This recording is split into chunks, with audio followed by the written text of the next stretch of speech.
வணக்கம். நம்ம இன்றைக்கி பார்க்க போகிறது தருமபுரி மாவட்டம் தென்கரை கோட்டையில் இருக்கிற ஒரு அழகான கோயில். இந்த கோயிலுடைய வாசலில் தான் நம்ம நுழைஞ்சு போயிட்டுருக்கோம். தருமபுரியில் பாராமகால்னு சொல்கிறாங்க. பாராமகால்னால் ஆங்கிலேயர்கள் காலத்தில் 12 கோட்டைகள் உள்ள இடம். தற்போது உயிருடன் உள்ள ஒரே ஒரு கோட்டை தரைக்கோட்டை, தென்கரை கோட்டை ஆகும்.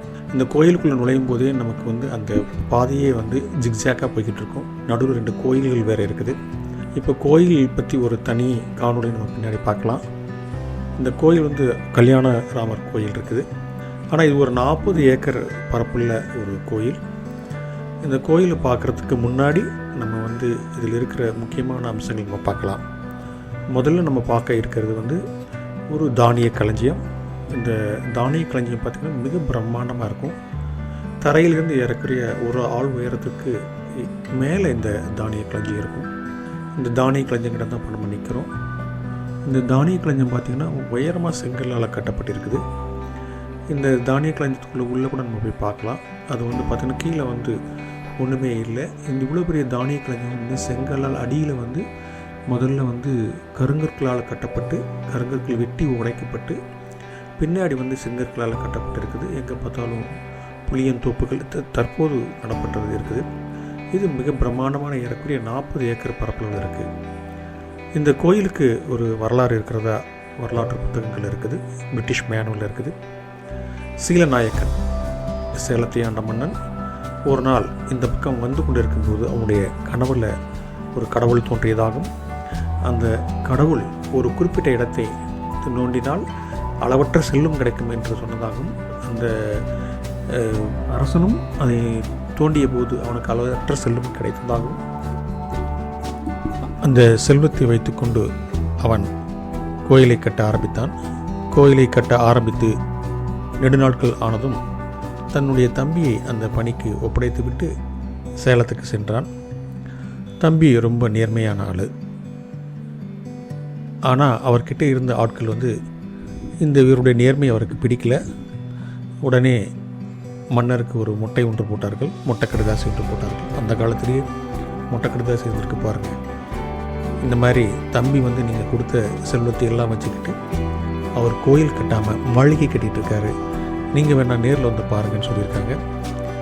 நேரில் உடனே அரசர் வராரு. அங்கே தம்பியும் அதை வரவேற்க வர்றான்.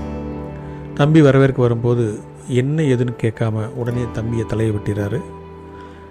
இந்த விஷயத்தை கேள்விப்பட்ட உடனே அவங்க மனைவி அந்த மன்னருக்கு ஒரு சாபம் விட்டுறாங்க. நீ கட்டுற எதுவுமே உருப்படாதுன்னு. அன்னையிலிருந்து இந்த இடம் பாழடைஞ்சு எந்த விதமான இதுவும் இல்லாமல் இருக்கிறதா கேள்விப்பட்டோம். இப்போ இதுதான் ராணிகள் குளியல் அறை.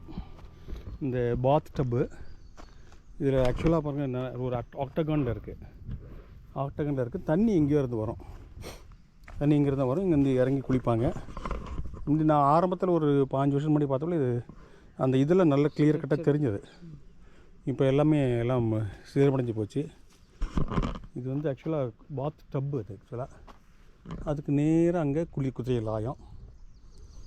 இன்னொரு ஸ்ட்ரக்சர் இருக்குது. எல்லாம் இங்கே உட்காந்து பாருங்கள், தண்ணியை போட்டிருக்காங்க.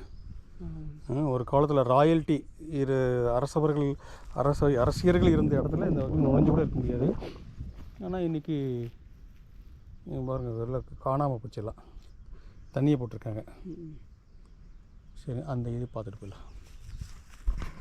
இங்கே ஒரு பில்டிங் ஸ்ட்ரக்சர் இருக்குது. இது ஆக்சுவலாக இன்னும் தெரியல. இதுதான் குதிரைகள் வைக்கிறதுக்கூடிய லாயம்.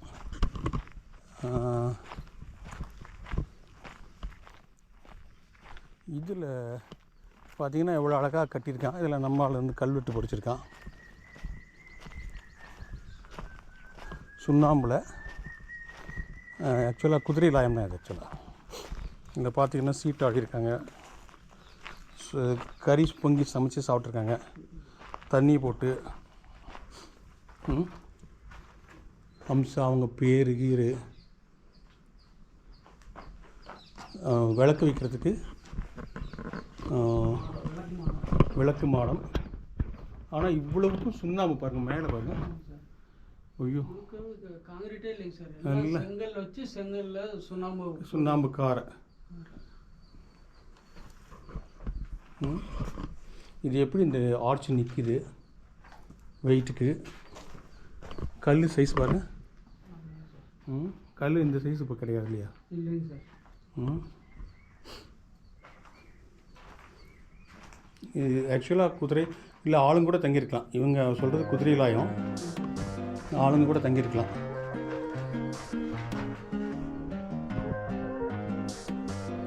மேலே சீலிங்கு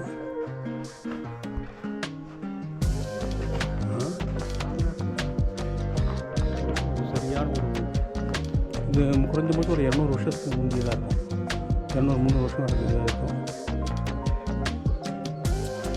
நோமேன்ஸ் லேண்டுனால ஒரு இது இருக்குல்ல, அது மேலெல்லாம் பழக ஒருவேளை அப்போ அது கூட வந்து கொடுங்கை மாதிரி கூட இருந்திருக்கும். ஏதாவது ஒரு ஸ்ட்ரக்சர் இருந்திருக்கும். கல்லெல்லாம் வெட்டியிருப்பாங்க.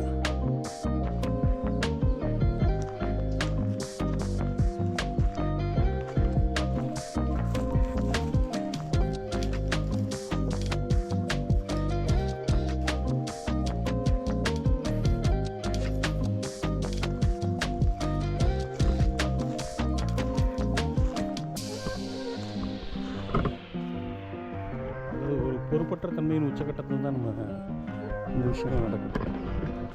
பொறுப்போடு இது நம்ம சொத்து அப்படின்ற அக்கறை வந்து எல்லாருக்கும் தான் இருக்கணும்.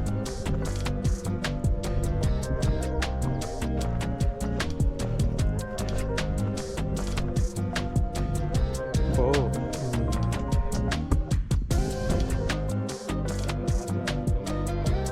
பயங்கரமான போர் வீரர்கள் அப்படி நடந்து போயிருப்பாங்க. நீங்கள் வந்து நம்ம போய்கிட்டு இருப்பாங்க. எங்களை காவல் வீரர்கள்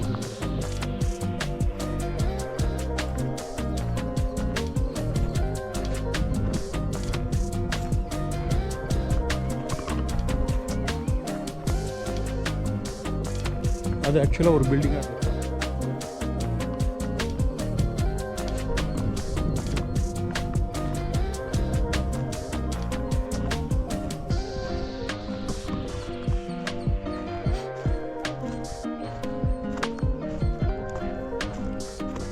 வரலாற்றை பார்த்துக்கிறதுக்கு யாருமே இல்லை. முன்னாடி என்ன செஞ்சாங்கன்னு தெரிஞ்சதானே அடுத்து நம்ம செய்கிறதுக்கு. முன்னாடி என்ன செஞ்சேன்னு தெரியும். நம்ம பாட்டுக்கு இது ஒரு சின்ன கோயில். ஆனால் இது என்ன கோயில்னு தெரியல. ஆனால் உள்ளே இருந்த சாமியெல்லாம் காணும். இதுவும் அதுவும் ஏறக்குறைய ஒரே பேரில் கட்டின மாதிரி தான் தெரியுது. எதுங்க சார்? இந்த கோயிலும் பாருங்கள், அந்த கோயிலோட கோபுரம் பாருங்கள். ஆமாம் ஆமாம் சார். ஒரே மாடல் தான் தெரியுது. ஒரே மாடல் தான் தெரியுது. இந்த கோபுரம் கூட அதே மாடல் தான். ஆமாம், ஒரு வேளை இது பின்னாடி கட்டியிருக்கலாம்.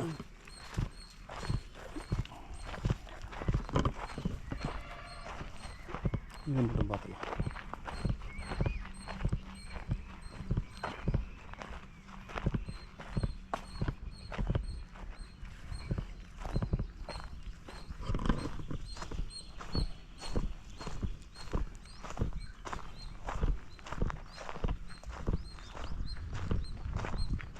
இது நஞ்சுண்டேஸ்வர சுவாமின்னு சொல்கிறாங்க. இது நஞ்சுண்டேஸ்வர சுவாமின்னு சொல்லுவாங்க. இதுக்கும் அப்பப்போ பூஜைகள்லாம் நடக்கும்.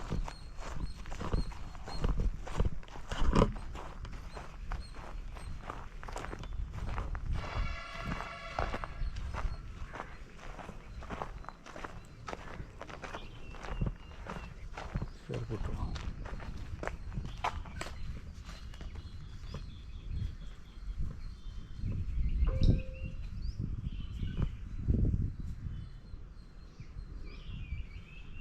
எல்லாம் வச்சுருக்காங்க. ஆனால் சேஃப்டியாக வச்சுருக்காங்க. அது கரெக்டாக வச்சுருக்காங்க.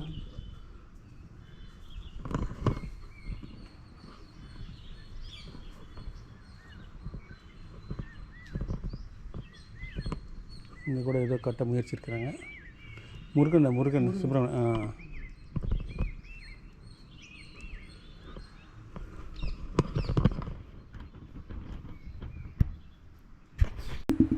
நிறைய நாடுகளுக்கு எந்த பாரம்பரியமும் கிடையாது. ஆனால் நம்ம நாட்டுக்கு மட்டும்தான் ரொம்ப 10,000 வருஷம் வரலாறு இருக்குது. மிக முக்கியமாக 2000 வருஷம் எழுதப்பட்ட வரலாறு இருக்குது. அதுக்கு முன்னாடி நிறைய வரலாறு இருக்குது. இந்த மாதிரி அற்புதமான பொக்கிஷங்களை நம்ம பாதுகாக்கணும். அடுத்த சந்ததிக்கு விட்டு போகணும். ஏற்கனவே சேதமடைஞ்சிருந்தால் அதை நம்ம சரி பண்ணி வச்சுருக்கணும்னு நான் எல்லாரையும் கேட்டுக்கிறேன். நன்றி, வணக்கம்.